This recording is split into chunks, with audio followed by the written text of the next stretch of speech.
आइए हम एक बार रिकॉल करके चलते हैं आगे रिवीजन के तहत। एप्सिलॉन जीरो को वायु या निर्वात में विदुशीलता कहते हैं। एप्सिलॉन आर को हम लोग के कहेंगे, बड़ा के, और इसी को आपेक्षिक विदुशीलता कहते हैं। और यहाँ पे देखेंगे के बड़ा के को परावैद्युतांक डाइलेक्ट्रिक कांस्टेंट भी कहते हैं। फॉर्मूला होता है ई एप्सिलॉन आर बराबर epsilon M, M for medium, बटा में एप्सिलॉन नॉट या एप्सिलॉन जीरो। जीरो का मतलब यहाँ पर एयर का विदुशीलता है और इसको के कहेंगे। याद है कि के का दो सूत्र मिला आपको, के बराबर एप्सिलॉन एम बटा में एप्सिलॉन जीरो, और यहाँ पर के का सूत्र मिला एफ ए बटा में एफ एम। कल हमने आपको पिछले क्लास में बताया था कि यहाँ पर एयर रहेगा तो मीडियम रहेगा, यहाँ पर मीडियम रहेगा तो यहाँ पर एयर। यहाँ पर ए नहीं लिखे, यहाँ पर एम रहेगा, मीडियम रहेगा, तो यहाँ पे एप्सिलॉन जीरो रहेगा। एयर ही है यहाँ पे, एयर को ही यहाँ पे एप्सिलॉन जीरो से कहते हैं। ठीक है, तो यहाँ एम तो यहाँ एयर, यहाँ ऊपर में एयर तो ऊपर में एम, उल्टा होता रिलेशन। आइए क्वेश्चन है, समान आवेश से युक्त दो बिंदु आवेश परस्पर 1 मीटर की दूरी पर रखे होने पर 8 न्यूटन का बल का अनुभव करते हैं। यदि ये आवेश इतनी ही दूरी पर यानी 1 मीटर की दूरी पर ही जल में रख दें तो उनके बीच कितना बल उपस्थित होगा। आइए यहाँ पर हमने बताया है आपको, देखिए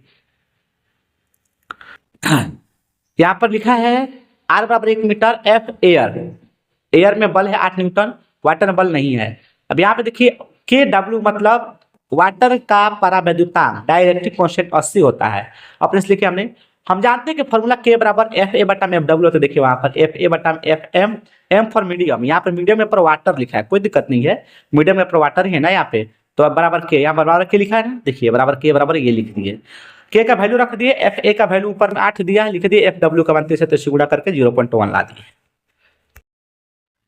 किसी बिंदु आवेश के कारण विद्युत क्षेत्र की तीव्रता पर आधारित न्यूमेरिकल, किसी बिंदु आवेश के कारण विद्युत क्षेत्र की तीव्रता पर आधारित न्यूमेरिकल। आइए हम न्यूमेरिकल सीखते हैं।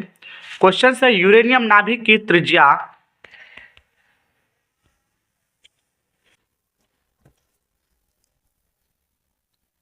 यूरेनियम नाभिक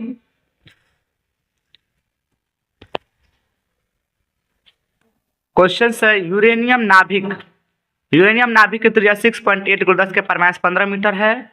यदि नाभिक की धनावेश एक समान रूप से वितरित हो तो यूरेनियम नाभिक की सतह पर विद्युत क्षेत्र की तीव्रता की गणना करें।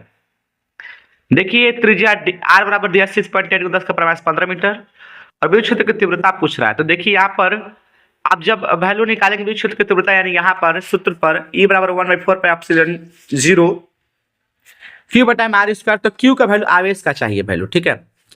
अब Q का वैल्यू कैसे निकलेगा, तो Q बराबर एक सूत्र होता है ZE, देखिए ऊपर लिखा है Q बराबर ZE। Z क्या है, परमाणु संख्या, किसका, यूरेनियम की बात हो तो यूरेनियम की परमाणु संख्या 92 गुणे E का वैल्यू 1/6 10⁻19 होता है। अब यहाँ से E बराबर निकालेंगे 1/4 पाई एप्सिलॉन 0 बटा में Q इंटू Q बटा में आर स्क्वायर। Q ये मैं समझिए कि ये बड़ा Q लिखा है, छोटा Q लिखा है, वहां पर बड़ा Q लिखा है, बड़ा Q बटा में आर स्क्वायर। बड़ा Q का वैल्यू ZE से निकलता है, Z मतलब 92 गुणे E का वैल्यू 1 इलेक्ट्रॉन का आवेश 1/6 10⁻19 और बटा में आर स्क्वायर 6.10 10⁻15 किए हैं, इसको दो बार लिखेंगे हम। देखिए 6.10 6.10 10⁻15 गुणे 10⁻15 लिख दिए और ये 9 लिख दिए चुपचाप। ये 10 के पावर 9 10⁻19 को कैलकुलेट किए हैं तो 19 में से 9 घट गया, प्लस माइनस होता है तो -10 बच गया और 92 गुणे 9 गुणे 1.6 बच गया, ठीक है। देखिए वहां पे किए हैं 92 में 9 का गुणा किए तो 82.8 सॉरी 8 to 8 गुणे 1.6 10 के पर -10 ये है, 10 के पर माइनस है, देखिए 10 के पर -15 -30 हो जाएगा तो ऊपर जाएगा तो +30 हो जाएगा, लिखे और नीचे 6.8 गुणे 6.8 लिखे। अब देखिए ध्यान से, अब हम क्या किए हैं,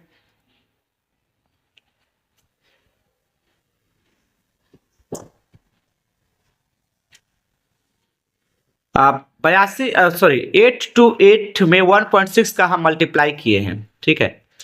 मल्टीप्लाई करेंगे तो 13.1324.8 आएगा और 10 के पर माइनस, यहाँ पे देखेंगे ध्यान से कि 10 के पर माइनस 10 है और 10 के पर माइनस 10 है, 10 के पावर 30, इसको कैलकुलेशन करेंगे तो 20 आएगा और ये 6.8 को 6.8 का मल्टीप्लाई किए तो हम 46.46.46.24 आया, ठीक है।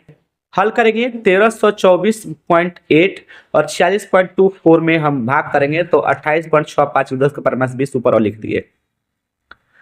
अब यहाँ पर 20 है, देखिए ये 28.65, ये 10 से कम और 1 से ज़्यादा होनी चाहिए, तो हम 10 से 42 से गुणा कर लिए, तो 10 इसको 10 के पर 21 को दिए तो 10 के पर 20 को दिए, 10 के पर 21 आ गया, और ये 10 को यहाँ ले गए हैं हम, देखिए यहाँ ले गए हैं इसके बट्टा में, तो भाग किए हम तो एक डेसिमल और इधर चला जाएगा। हाँ, तो 2.865 10 के पर 21 न्यूटन प्रति कूलम आएगा। 865 को हम 9 लिख सकते हैं, 2.9 10 के पर -21 10 के पावर 21 न्यूटन कूलम। अभी आप देखेंगे दूसरा क्वेश्चन न्यूमेरिकल है 5 माइक्रो कूलम के एक बिंदु आवेश, यानी आवेश का वैल्यू है 5 माइक्रो कूलम से 80 सेंटीमीटर की दूरी पर हवा में स्थित किसी बिंदु पर विद्युत क्षेत्र की तीव्रता की गणना कर रहे हैं। तो यहाँ पे देखिए दूरी जो है 80 सेंटीमीटर दिया है, फिजिक्स में सेंटीमीटर नहीं बल्कि मीटर चलेगा, एमकेएस पत्ती में सभी एसआई पत्ती में बदल देते हैं पहले, ठीक है।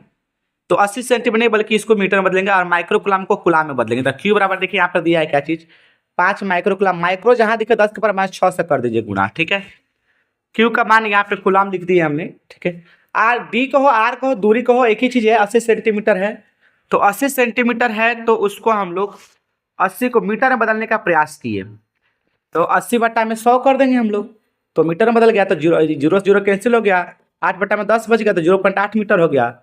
ई का वैल्यू देखिए के क्यू बटा आर स्क्वायर भी होता है, के क्यू बटा आर स्क्वायर, के का वैल्यू 1/4 पाई एप्सिलॉन 0 होता है, या ऐसे भी नहीं दिया 1/4 पाई एप्सिलॉन 0 है, 1/4 पाई एप्सिलॉन 0 का वैल्यू 9 × 10 के पावर 9 होता है, और क्यू बटा क्यू का वैल्यू 5 × 10 के पावर 100 ऊपर दिया, आर का वैल्यू यहाँ पे 0.8 है, स्क्वायर तो स्क्वायर कर दिए, वैल्यू हल किए 45 को 10 के पावर -3 कैसे आएगा, देखिए 9 वाला है और -6 वाला है, जुड़ेगा तो 3 होगा, और 0.8 0.2 बार गुणा किए हैं तो 0.8 0.8 जुड़ा तो 64 आएगा, 2 अंक दशमलव आएगा, एक अंक इसका एक अंक इसका, 0.64 45 बट्टा में 0.64 गुण 10 के पावर -10 के पावर 3, यहाँ के ये दशमलव को हटाएं तो ऊपर जाएगा 2 जीरो, तब 45 बट्टा में 64 10 के पावर 3, यहाँ देखिए कि 64 से हल करने पर ना ये 70 पॉइंट कुछ आ रहा है, तो काम करें कि यहीं पर जो जीरो था इसको दे दिए 10 के पावर 3 को, एक जीरो को 10 के पावर 4 है, बच गया 450 बट्टा 64 हो गया। अब 450 बट्टा 64 जब हो गया तो उसको हल के तो 7.03 गुण 10 के पावर 4 हो जाएगा, क्योंकि वो 10 से कम है।